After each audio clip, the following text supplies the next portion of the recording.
Hello, welcome my channel Kishori learning point में आप सभी का स्वागत है। आज हम तीसरा पार्ट स्टार्ट कर रहे हैं। पार्ट 2 हम देखा पार्ट 2 में कि जो सीड ड्रिल है उसका कैसे यूज़ करते हैं, खाद और उर्वरक कैसे मिलाते हैं, ये सारी चीज़ें आप देखी। आज हम पढ़ेंगे एक उदाहरण के माध्यम से कि ये जो भी प्रक्रिया है वो कैसे चीज़ें कन्वर्ट कर सकते हैं। जैसे कि आप उदाहरण के लिए आप 3 यहाँ पे क्रियाकलाप दे रखा है। आप 3 बीकर या फिर कुछ भी गमला या फिर गिलास ले और उसमें इसमें देखो, एक में आप मिट्टी रखें प्योर, एक में दोनों मिक्स और एक में सिर्फ रेत।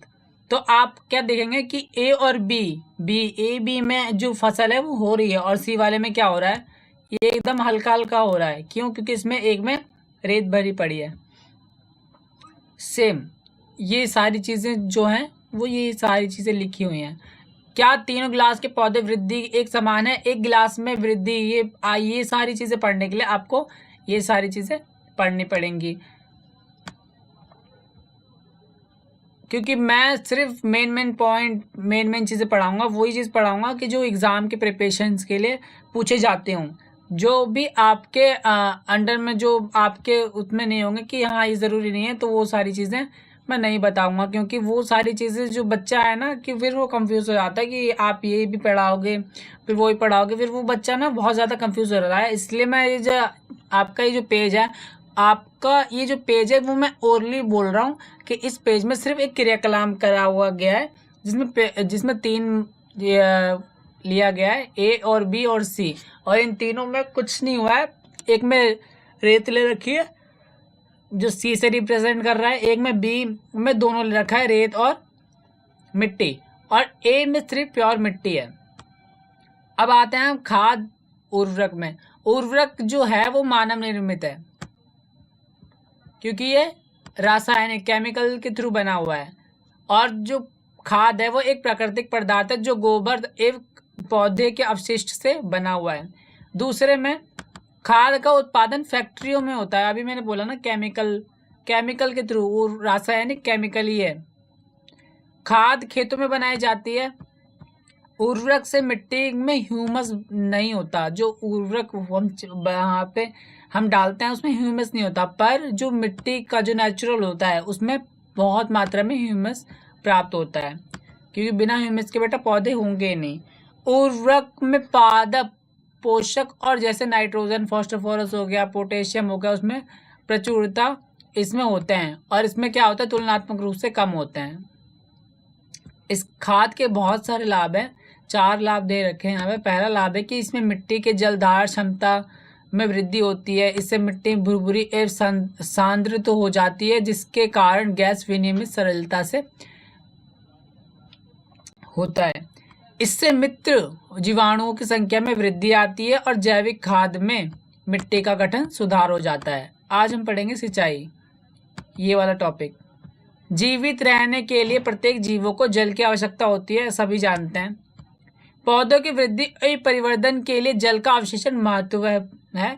पौधे की जड़ द्वारा जल का अवशोषण होता है, जिसके खनिजों और उर्वरकों को अवशोषण होता है। पौधों में लगभग 90% जल आवश्यक है, क्योंकि बीजों का अंकुरण और शुष्क स्थिति में नहीं हो सकता। जल में घुले हुए पोषक का स्थानांतरण पौधों के प्रत्येक भाग में होता है। फसल की पाले व गर्म हवा की रक्षा करने के लिए जो स्वस्थ फसल है उनमें वृद्धि, मिट्टी की नमी को बनाए रखने के लिए खेतों में अनियमित रूप से जल देना आवश्यक होता है, क्योंकि अगर जल नहीं दोगे तो वो फसलें होंगी नहीं अच्छे तरह से। जिसे बोलते हैं नियमित रूप से जल देना हमें चाहिए पौधों को, ताकि उनकी जो मिट्टी की नमी है वो बरकरार रहे। निश्चित अंतराल पर खेत में जल देना ही सिंचाई कहलाता है। निरंतर गति में आप अगर टाइम पे जल दोगे तो सही कहेंगे सिंचाई। सिंचाई का समय बारंबारता फसलों, मिट्टी एवं हेतुओं में विभिन्न होती हैं। गर्मियों में पानी देने को बारंबारता अपेक्षा के अधिक हो जाता है। ऐसा क्यों? क्या यह मिट्टी की पत्तियों का एक जल वाष्प की दर अधिक होने से हो सकता है। सिंचाई के स्रोत क्या है? कुएं, जलकुंभ, तालाब, झील, नदियां, बांध, नहर इत्यादि जल के स्रोत। सिंचाई के परंपरागत पहले सिंचाई कैसे करते थे और आधुनिक में आज के टाइम पे कैसे कर रहे हैं, ठीक है। आज के टाइम पे मोटर आ गई, पहले के टाइम पे तो हाथ से ही करते थे, बैल की सहायता हम लेते थे। कुआं, झील, नहरों में उपलब्ध जल को निकाल कर खेतों तक पहुंचाना, ये सारी हो जाते। मेवाशी मजदूर भी लगाते थे, इसमें इस्तेमाल किए जाते थे। और विभिन्न परंपरागत सोचता जैसे कि मोटर, घिरनी, चैन पाइप हो गया, ढेकनी भी बोलते हैं, रेड उत्तर कोल यही बोलते हैं। जल को ऊपर खींचने के लिए सामान्य पंप का उपयोग किया जाता था और उस पंप को चलाने के लिए डीजल वगैरह का यूज नहीं किया जाता, उसको सिर्फ एक बैल के सहायता से चलाया जाता था। आधुनिक में क्या आ गया? छिड़काव तंत्र आ गया, मोटर आ गए। सिंचाई की आधुनिक विधियां द्वारा हम जल का उपयोग नियमित व्यक्ति से कर सकते हैं, परंतु मुख्य विधियां क्या हैं? दो ही इसमें बता रखी हैं, एक छिड़काव तंत्र, एक ड्रिप तंत्र। छिड़काव तंत्र का इसका विधि का समतल भूमि से किया जाता है, जहां जल कम मात्रा में उपलब्ध है, उसमें पाइप और यहाँ पे ले रखा है ना, नालों के ऊपर घूमता हुआ एक नोजल लगे होते हैं और इन पाइपों के निश्चित दूरी पे मुख्य पाइप से जुड़े होते हैं।